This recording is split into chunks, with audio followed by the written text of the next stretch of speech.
Friday Live number 2. For those of you that were watching Friday Live number 1, we did not get arrested at the Serbian border, although we had some problems with being in the wrong queue. But due to the fact that I'm driving a £1,200 car and I don't mind whether it gets damaged, we were able to barge. Well, I was going to say find a spot in the next queue, but you said barge our way in. So yeah. There was no finding a spot. There was no finding a spot. There was no spot. No. You basically had to barge. They were not letting us in. So we are in Croatia. How are we doing? We're back again. Have you still got that nice weather, Steve? Can you send us some? We're back, and let's check that. Charging. The road is a little rough. Yeah.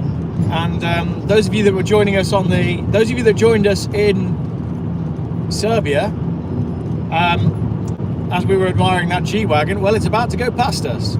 Are we there yet? Not quite. The next instruction on the sat-nav... Oh, Steve's in the airport. He's going home now. Go ahead, Steve. The next instruction on the sat-nav, it basically says, go straight ahead for 179 miles. Did they say anything about the bare feet? No, they didn't. No, we're all good. It wasn't a problem. Yeah, so we're in Croatia now, and we basically drive this road for 179 miles all the way to the border. Got the Bonhams auction live on the other screen. Hang on a minute. Which one's the Bonhams auction? Have I missed that? Just pull this up on your YouTube, mate. G-Wagon going past. Have we missed... Have I missed the Bonhams? Type in Bonhams, see if they're live. B-O-N-H-A-M.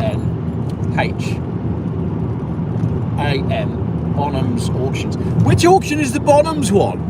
Have I missed an auction? I spent all last night looking for more auctions. I'm a bit addicted to auctions at the moment. It's the Paris one. No, it is the Paris one. Of course it is. I didn't do a preview of it. Oh, there's some beautiful cars in this auction. There we go. Bonhams Live Paris. Click that. No. What? Didn't you watch it the other day? No, this is a different sale. That was Sotheby's. This is Bonhams. No. Mrs. G says no. Go on, we'll just roll it and then we can chat about it. I'm using my phone. She says she's using her phone. Alright, so we can't watch the Bonhams sale. There is some very beautiful cars in the Bonhams sale. I'll give you that. So, might have to watch that. But it's the Anglia one tomorrow that we're looking forward to. I might need to get a second phone. So that what I want to do is I want to do an Anglia Classic Car Auction stream along, where you have two phones or two windows open, and you have the Anglia auction in one window, and you have Geoff in another window, and then we can all chat along. So I will have a look at doing that. Give us a like if you're there. I keep seeing that Merc in front of you. Are you being followed? No, you're all right. We pulled off the motorway to get supplies. I put some fuel in slowly because the fuel catalysts that are stuck in my filler neck, and we got coffees and stuff. So average fuel economy since we left Turkey, 54. Could you tell us how far we are from Kalkan? How far we've actually gone? Just go on your maps. I'm going to tell you how far we've driven since Monday. Yeah, reaction video. Basically, that'd be it. So, Monday we left Kalkan in Turkey, and Mrs. G is about to tell us 3 degrees and throwing it down at Sainsbury's Cannock at 7 AM this morning. Lovely. Glad we're not there. We got 5 degrees, and the sky seems to be brightening. 1,200. So we are 1,204 miles away from where we started on Monday. What happened at the border? We got in the wrong queue because there was a queue for EU and there's a queue for all passports, and I tried to chance it in the EU queue, and when we got to the window he basically said, you are now a second-class citizen, you need to go back round. We have got the passport, yeah? So we had to go back round, but nobody would let us in, so we had to force our way into the all passports queue, even though everybody who was in the all passports queue were actually from the EU. Don't listen to Mrs. G again. No, she was right. Mommy, can you open that for me? So Put it in. yeah. So then we had to wait there and have your picture taken. No fingerprints. Although we did fingerprint on the way in, but not on the way out. Yeah, so it was relatively straightforward. I don't understand why don't they have every booth open? Like, surely you'd want your borders to be secure but run smoothly. I was just thinking about the queue of lorries on the other end and just how flipping long the queue was. Like, surely you want commerce to be able to flow through your country. Yeah, it just seems a bit strange to me. No way would I be giving my fingerprints to get into a country. You don't have much choice these days, unfortunately. Yeah, get my big fat sausage fingers on the machine. You have to do that. Yeah, you have to. We did that when we were in Asia. Yeah. It was even worse in Asia. Yeah. Photos. Yeah, it's everywhere. And everywhere you go, you find yourself asking, what's all this for? There you go, 245 kilometers from Zagreb. Zagreb. You did refuse to go through the scanners. Oh yeah, I watched a video on YouTube On my internet. before we flew. You can refuse, they just make it look like you can't. Right, I watched a YouTube video on how you can refuse to go through the scanner at an airport. So I tried it when I got to Birmingham Airport, and no, they wouldn't let me. They basically said, you can refuse, but we will search you down to your bottom layer of clothing. I need to make a YouTube video about that, actually. Yeah. Maybe I'll do that as an independent YouTube video, because I could not refuse going through the radiography machine. They wouldn't let me. Oh, I should have gone there. Diesel was way cheaper there. That's how they get you in there, the first one on the motorway. But we needed wheeze and everything, so that's all right. And You put half a tank in anyway. no, I managed to get more than half a tank in. We have the fuel range right now is. Hang on, I'll talk you all through it. Get my sunglasses out of the way. Not that I need those. It's a tactic. Yeah, it is. Oh, can I have my Dacia Duster? Yes. Would you like to do it? Can you do a better unboxing than you did last time? Ladies and gentlemen, we have a new Hot Wheels. Except it's not a Hot Wheels. No, you haven't shown them. You got to show them. It's a Majoretti Dacia Duster, and it wasn't cheap actually. Did you see the price? No. It was €4.49. So I finally bought my Dacia Duster, Oh, no. and the boot opens. Oh, very nice. It's got a cable tie in it. Nice. Mrs. G is not showing the camera. I was admiring it myself. Isn't that cool? It's the new shape though, and the new shape is much more serious. I prefer the Mark 1, but it's got a tow bar, so if we can find a little caravan or a boat, we can tow it with our Dacia Duster. There we go. A unboxing. Right, now what I'm going to do is flip the camera back around and I'll talk you through the car. So, we have, we're running at 6 degrees. We've got 157,629 miles on the clock. I don't know what the T2 means because I can't remember when I last reset it. I suspect that means we've done 3,120 miles since we left the UK. The maths, does the maths work on that? I'm not sure. So we've got 435 miles left in the tank. 54 miles to the gallon is our average since leaving Turkey 1,200 miles ago. We're doing 53.1 at the moment, and our average speed is 44. That pretty much brings us up to date. You're looking at my new Dacia Duster on the right, and that's my Nissan Patrol on the left. So, 8 days ago. let's take a little look at some of these comments then. Snooze control engaged, yeah, because we're on this straight road for 180 miles. Try and get you in a good position there. You need your own money, Geoff coin. I've thought about launching Geoff coin before, but there's some like regulatory stuff that I'd need to do. With the UK suing Steam and Valve not complying with age verification, soon we'll not be able to play PC games either. I didn't know about this Pornhub business. Pornhub is being turned off in the UK. All these companies are refusing to comply with the age verification stuff as it's too expensive, and they've killed the traffic, so it's not profitable. I didn't know that they were leaving. Is that true? On the total opposite end to websites like that, my kids have been telling me that, boys, what were you saying about Roblox and age verification? So basically, David Bazooka, the Yeah. owner of Roblox, Yeah. he like. Do you think you can lean forward and shout this really loud? Because people want to know.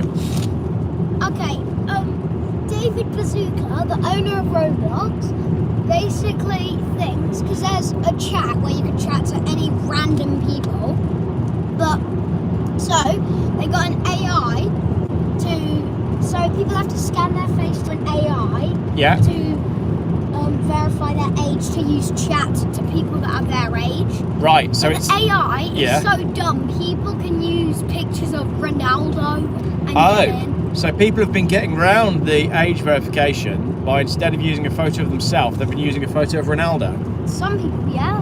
Right. And people can use AI models, 3D characters, Right. anything. Okay, there you go then. So Roblox is moving towards age verification, and the kids have all found a way around it. I had a nightmare with Roblox and the kids' age verification. Robert, tell us what your nightmare was. I don't really like the kids playing Roblox. They mostly play Minecraft these days. Are these onboard computers reliable for MPG? I'd like to be able to tell you yes, but I haven't done an experiment. What's MBB? MPG, miles per gallon. So it tells you how much fuel you're using, which is hilarious because we buy fuel in litres, but we all understand it in miles per gallon. And we all drive at 60 miles an hour everywhere, but we understand how fast cars are based on 0 to 60, which you never ever need to do. So I don't know. I don't get it. The modern world doesn't make any sense to me. All these checks and no one feels safer. Yeah, that's right, because you just find that you're giving more information to everyone, aren't you?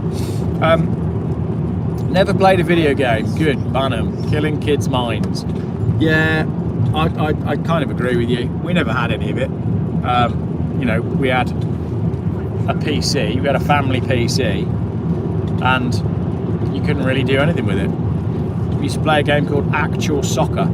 They stopped them logging in if under the age of 13, the parent, their own verification, and then verify the kids. And the Roblox is banned in Turkey, so you can't play Roblox in Turkey because the Turkish government decided that it was brain rot and was no good for the kids anyway. So they banned it. You're back, what happened earlier? Well, the signal dropped because we went between countries. And we had a whole load of palaver with being in the wrong lane at the border. So not only did I have no phone signal, but it also took us a little while to get through. Video games make kids antisocial. Yep. My two kids are in the back being very antisocial right now. So yeah, we agree. Yeah, it's difficult. Difficult being a parent in the modern world. Some nefarious stuff goes on with Roblox. I'm well aware of that. I've read all about it. There you go. I still really like Roblox, but it's just poo. Yeah, you're not bothered by Roblox anymore. That is, what's going on there? Do you see all the wood piled up at the side of the road there? I wonder if that was a biomass power station or something. They're obviously making something there. There's a whole load of trees. The whole biomass energy to save the planet thing is just hilarious. I just find that there's so much about the modern world that doesn't stand up to any scrutiny. I don't think customs approve of being streamed anyway, chat. No, exactly. You're right, Gary. There's signs everywhere saying no cameras. And Serbia's not a country where I really wanted to push it. Yeah, do give us a like if you're watching. I agree it's difficult being a parent now, but it's also difficult being strong and saying no sometimes, going out seeing the world. Yeah, that's correct. And watch YouTube without adverts. I have got a sponsorship coming up for a VPN company. I've got to look at the contract they sent me, but I have got a NordVPN. They're supporting the channel. So there will be a NordVPN advert coming up. I don't take many adverts. I get offered a lot. I said this before. I'm always being offered payment to promote things, and a lot of it is rubbish, like Android head units and all that sort of stuff. Like dash cams as well. I can't tell you how many dash cams I've been asked to review. Like Android, Apple Play head units, all that stuff. But the fact of the matter is, like, even if they want to pay me, I don't use that stuff. So it might be Surfshark actually. I can't remember which one it is. It might be Surfshark. Nord isn't the best with logs. Yeah, like so when it comes to product reviews, I'll do a jump pack because I use jump packs all the time. But I ain't into dash cams, I ain't into Android head units, so I just won't bother. And the pay rates are always crap as well. They often email and be like, oh, we'll send you one for free, and then you can have a percentage of all the items that you sell off of the video. And when you work out how much time you have to put into it, it's not worth it. A Saily travel sim, yeah, they've never contacted me. Might need to have a look at that. I don't go out looking for sponsors. I don't very often email people and say, oh, can I have XYZ because I am XYZ. They just sort of land in my inbox. You can tell which VPNs are bad, but you can't tell which, if any, are good. Got Surfshark and ad blocker for YouTube. The other one that I use is one that I've sponsored the Mac Master before, which is Incogni, who allegedly find your data on the internet, and you log in and it says oh, we've done XYZ for you, but you can actually tell. The Saily one I'll probably take a look at. That might be worth looking at. So this Bonhams auction that's going on right now, then, do you find it interesting? And maybe you don't because you haven't looked. It's there's, have you seen Honest Places adverts on YouTube? He's really creative and arty with it. Put it this way, I haven't skipped one. No, send me a link to that. Because I always try to make sure my adverts are very watchable. I think the last one I did was the Superpowered Turbo Fan, if you saw that one. I've tested loads of VPNs over the years and always come back to Windscribe. No, I don't work for them. But I appreciate when people say comments like that, when they know more about these products than I do. I can't remember what I was saying then. At least when you're actually right. Yeah, so the Saily sim thing could be good. And yeah, the Superpowered Turbo Fan was the last one that I did. I'm pretty sure it's Surfshark. Oh yeah, Incogni, that was it.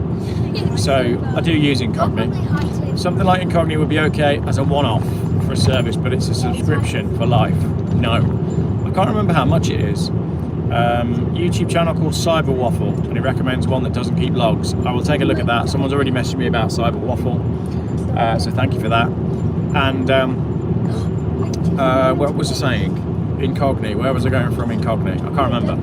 You've made me lose my train of thought. That was it. Bonhams. The Bonhams sale that's going on today is very similar to the Sotheby's sale that we had the other day. Granted, you don't have the very expensive Ferraris, but a lot of the stuff is the same, and I find that interesting. And someone put in the comments the other day about you've got to ask not who's buying these cars but who's selling them, and I think that's a really good point, because we should be asking, oh yeah, you know, we can, oh look, this car sold for 12 million. Why did the guy sell it? What was it about the world and the current situation and his financing on that car that meant that now was the time to sell? I think it's a very interesting subject, especially when it's these big ticket Ferraris going through. But yeah, I took a look at the Bonhams sale last night and I just thought, I feel like I've seen a lot of these cars before. There are some interesting ones in there. This stuff is absolutely beautiful. Huge numbers of migrants queue along the street to collect paperwork after socialist Spain announced it would grant legal status to 500,000. Yeah, I seen that yesterday.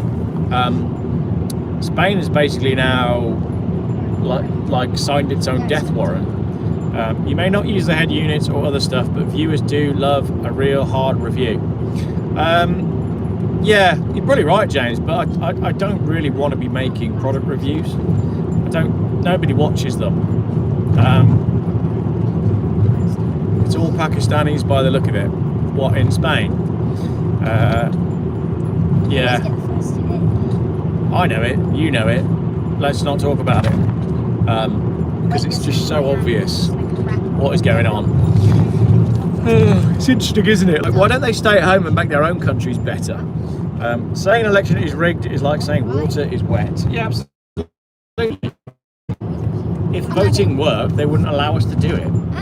Like, if you're in control of the whole world, risk I'm really laggy, I can't hit you. running actual elections and losing control, are you? When you see the whole of Europe do this, do you have to wonder who gave orders? Yeah. You end up back on David Icke and everything that he said back in the day, because he's been right about a lot of it. And you are correct, all of the Western countries are doing it at the same time. The UK, France and Germany are all absolutely knackered. I think the UK is going to be the first one to fall, properly fall, I'm lagging. because of the nature of the fact that it's a small island.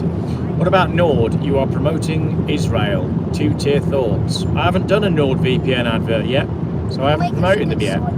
I'm pretty sure the advert that I've got to do is Surfshark and Incogni. I think they're named... Is it Surfshark? Yeah, Surfshark. Not. So, yeah, we'll be getting that done. Right, what's this guy got in the trailer? Is that a piece of farming equipment, or is it part of an aeroplane? Not a clue. Russia is your bet. Big friends with the Serbs too. Spain is more Moroccan and Central Africa. Yeah. What I found really interesting, what does the UK falling look like, or has it already fallen? Nothing seems to function anymore. What I find interesting is when you look at where a lot of the migrating people are coming from, and then you ask what is the average IQ in those countries. Because if we're being told that it's for our benefit, right? All these people are being brought into the UK for the benefit of the UK. How can they possibly benefit the UK if they're coming from countries that have like extremely low IQ? Like Somalia, for example. Look at the average IQ of people in Somalia. It's really low, and the same for a lot of these countries where people are coming from. So they can't be benefiting the UK. And then, oh, you know, we said this on the feed the other day. I feel like I'm repeating myself. Someone in the feed says, "Oi, don't make me come back there." All the noise coming from the back of the car. Yeah, we had this conversation the other day. You've got to look at the attitude to women from these countries that we're inviting all these people in. You know, we've done so well with women's rights, and then you've got all of the pride stuff. You know, that's all about women's rights and be what you want to be, and yet we're inviting all these people over that have an extremely low IQ. They've come from countries that don't have an age of consent, and they treat women absolutely horrendously. Like, the mental hoops that you have to jump through to understand the world in 2026 are it's just kind of hilarious, because none of it works, and you'd never get the pride people protesting outside, let's say, a mosque, would you? It would never happen. You know, we don't have a Muslim Pride Day. Well, we should do, because if we're all about pride, then everybody has to be about pride, and that means all the religions as well, which just says it's absolutely hilarious. Right, Mr. White Insignia has decided that actually he wants to accelerate. Careful what you wish for. Many of the countries the people are coming have military conscription from 14 to 20. They land here at 21, fully trained and housed in barracks by our government. That's a very interesting point. I personally feel like there's a reason they're all here.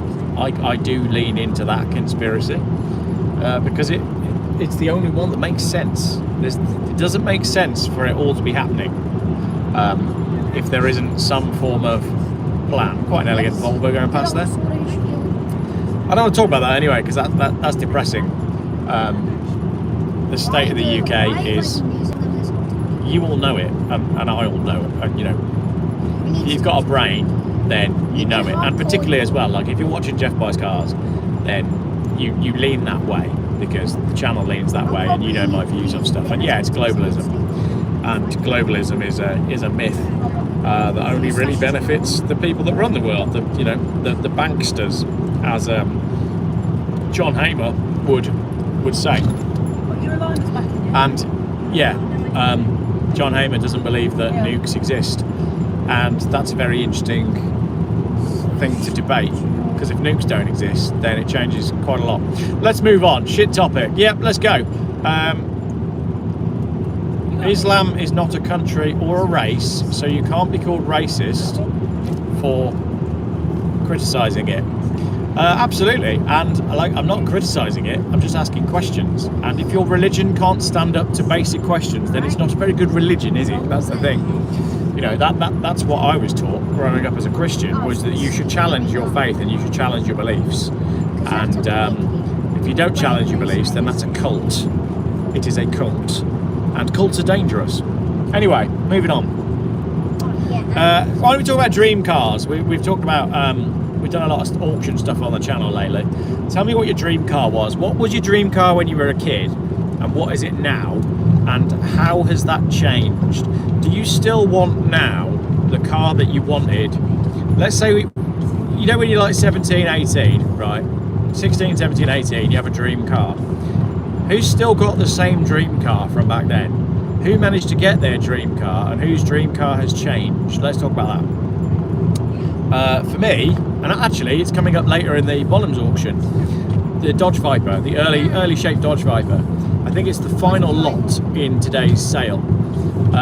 So I'm very curious as to what that will sell for, because I've always loved that car. James Martin DB5. Yeah, I mean, you've got to love a DB5, although as I've got older, I now realise that a DB4 is a better looking car and probably a better proposition. I wonder if some of Geoff's car used on the channel will become collectible in time. The Saab 5 Aero, an early shaped Saab 9.5 Aero, I think they're getting desirable. Two-door Range Rover Classic, I'd have to do a full resto mod though. What engine would you put in it, Sam? I like that idea, by the way. Do a Range Rover Classic in a classic colour, but I'd want like a real nice tweed interior, like the interior that we've done in the motorhome, which we haven't done it justice yet on the YouTube channel. The interior in our motorhome is absolutely beautiful because it's all been done with Scottish tweed. Talk about sponsorship. We did manage to get the material for our seats for an extremely competitive price, put it that way. So we got a very expensive interior in our motorhome. I wanted an Escort Cosworth but never got one. That's my list is probably Dodge Viper, Escort Cosworth, Jaguar XJ220, probably a Ferrari F40 on there, and then a 911, but I've kind of gone off 911s. I spy my little eye, something beginning with M, motorway. My dream car is one that doesn't scream at me. I agree, because this car is 2007, and even this, when you're not wearing your seatbelt, is very annoying, but it doesn't have any intrusive technology on it. Excuse me, I think I've got the blowers blowing in my nose or something. That's the problem with all new cars. All of the tech is just massively invasive. Hillman Avenger, I've got 3, including a Tiger. Have you? That's quite cool. No, you're not. I do like a Hillman Avenger Tiger. I just like the fact that it's called a Tiger. We got a shout for Ferrari Dino there. Good shout. I think there's one of those in the auction today. Geoff, when do you get some adventures with your camper van? Probably like March, April. Need to buy a little plot of land somewhere in Portugal and put it on that. Afternoon, suffering with the lurgy, invented a new shade of green. Car I always wanted as a kid, Porsche 911, right until the day I drove one. That was the end. I had a similar experience actually. I always liked the air-cooled ones. And I was taken out for a drive in a 930 Turbo. And honestly, it felt too much like my Volkswagen Beetle. And I get all the jokes about it being a Beetle. yeah, it was great and it looked great, but I don't know, I just didn't really find it that nice to drive. I'd love a Kenworth 10-wheeler for the school run. I agree, that'd be cool. One of those really old square type Kenworths, like Optimus Prime. That'd be brilliant. And someone simply said in the comments that never meet your heroes. I'm inclined to agree with that. I think it's often nicer to think about it than actually do it. And I think the Dodge Viper would very much be like that, because you've got an 8-litre V10, and then it also doesn't have proper windows. So unless you live somewhere like California where it doesn't rain, realistically living with a Dodge Viper RT10 isn't going to be easy. And it's got 2 seats, and I've got 2 children, so that's not going to work either. So yeah, maybe never meet your heroes. I always fancied something like a Ferrari Mondial, and again, there's one, I was looking at an auction last night, there's a grey Ferrari Mondial convertible with a tan leather interior. I don't know if it's in the auction today, but that looked lovely. I sold my Beetle. You could not close the doors without opening a window. Yeah, it's funny, isn't it? They are like vacuum sealed. And then if you get used to slamming the door in a certain way because they're sealed, and then when you slam the door not realizing there's a window open on the other side, you nearly break the whole car. Like me, finally getting my Aprilia RS V4. Wanted one for so long, I couldn't afford the insurance. It was in my early 20s. Then I finally got one in 2016, and it was crap. What age bike was that? Because I remember when the RSV Mill first came out, because there was a small period of my life when I was really into motorbikes, and that was like a major pin-up bike for the time.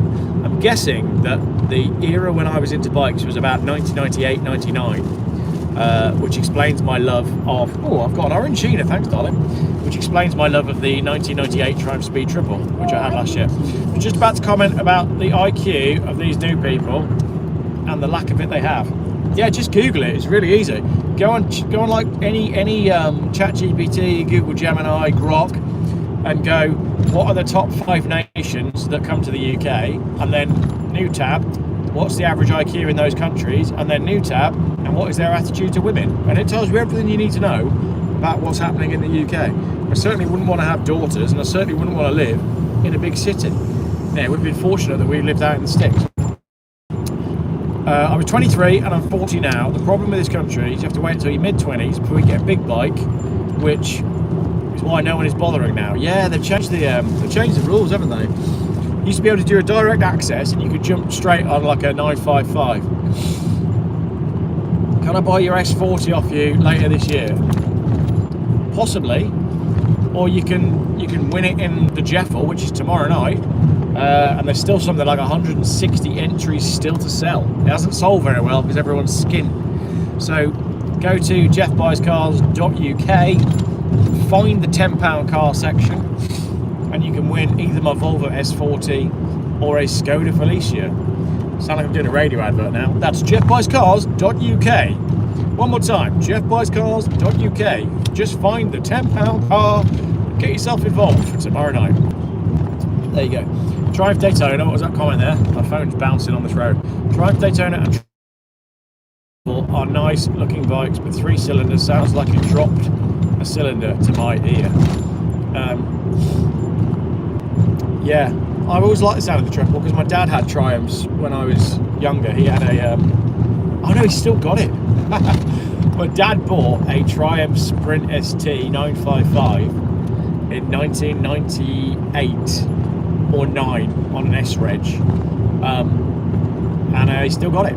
He's had it since new. He's done like 2,000 miles and it's worth nothing, so it's not worth selling.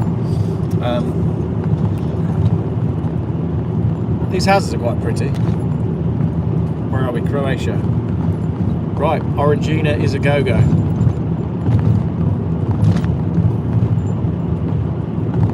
Got any more dream cars and bikes in the comments? I feel like not many of you told me your dream car.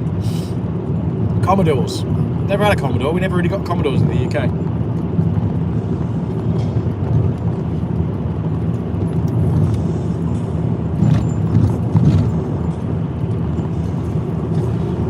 $227 people watching. If you're just joining us, I just took a break to have a swig of Orangina.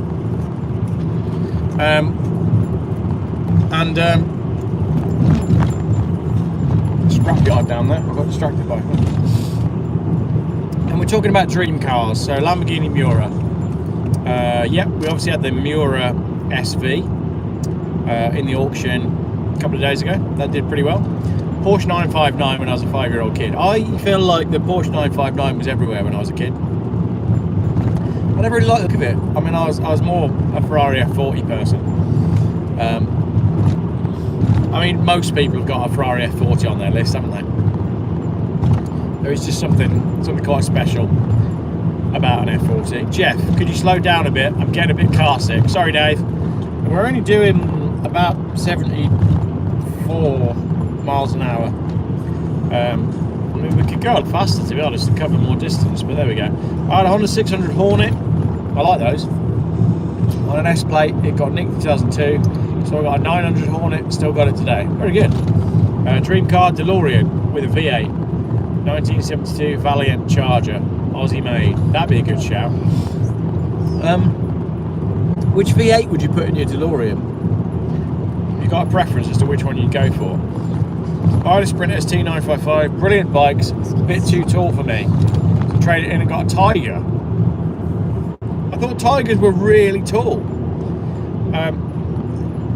In fact, a Tiger went past me like a 19, must have been about a 98, 99. Like that first shaped Tiger. One went past me the other day in the UK and I couldn't believe how tall it was. What is this kid? 1971 BMW 2002. I love those. Beautiful little cars. I got one for 4,000 quid 20 years ago. All my friends took the mick out of it being old, so I sold it, and now they're worth 40 grand. Has anyone else got stories like that, where you sold a car far too soon? I've got one. There's a Nova SR coming up in the Historics auction in March, and the estimate is 13 grand. I gave my Nova SR away for 10 quid. How many owners has the Volvo got, and how much did you want the auction to get to? It's not an auction, it's a raffle, so it's £9 an entry. And I always make it so that I cover my costs and then, you know, get a little bit on top. But if they don't sell very many, then I do them anyway, which is where we're at with this one. So it'll just about wash its own back. So yeah, that's geoffbuyscars.uk. Find the £10 car. You have a really clean Skoda Felicia Estate that I bought from a Geoff follower. The dream bike in the garage is a Suzuki B King. I don't actually know what one of those is. I'd have to take a look. My Beetle 1303. Why did I say for nothing? I've had 2 Volkswagen Beetles. There's a little bit of blue sky up there. Does anyone remember their car number plates? I can remember all of mine. Yes, I know it's weird. Pat, no, it's not weird. I'm the same. I can't tell you anybody's birthdays, and I'm not very good with names, but I can tell you every number plate of every car that I had, and most of my parents' cars as well. My mate at school, his dad had an S-Class Merc, a 308 Ferrari. He owned a Ford dealership, so we turned up the day of release in an original Cosworth. That is like a sort of core memory, isn't it? You would remember that for a while. I saw the Mark 1 in Mexico to my brother, and he let it stand rotting. How much for the Skoda? I don't know, 1,200 quid? If it doesn't go in the Geoff, email me. Because if it doesn't go in the Geoff, it will be for sale. I had a 68 Holden Monaro. Bought it for 2,000 in 1990, and today they're worth 150. Oh, Les, that's a good one. Probably an LS crate engine in the DeLorean. Yeah, brand new. You got no worries then, have you? Quite a quick Audi going past there on Austrian plates. How many owners on the Skoda? I don't know. I've not seen the paperwork for it. Paul has got it, my friend in Stockport. I've not seen the car yet. I just bought it and Paul went and collected it for me. I know, it actually got delivered to Paul's house. Can only remember one, WYY130N, bright orange Saab 99. It was the only new car my dad ever bought. Well, if it's on an N reg, that's 1975, isn't it? Is that right? Or is it newer than that? put 80,000 on it, and it's still worth 2,000, so pretty cheap. I play to you for putting 80,000 miles on a bike. A leather cat. Just been searched and swabbed for drugs again. Steve, did you not just flash me? It's so obvious what you were there for. That's the funny thing, isn't it? Is there a load of people there with bandages on their heads, having just had their hair done? I did see quite a bit of that. And the mace isn't even enchanted. E595YAR, my dad's Honda Accord, silver. I remember, but I can't remember when. Do you feed the kids? Boys, do you like Marmite?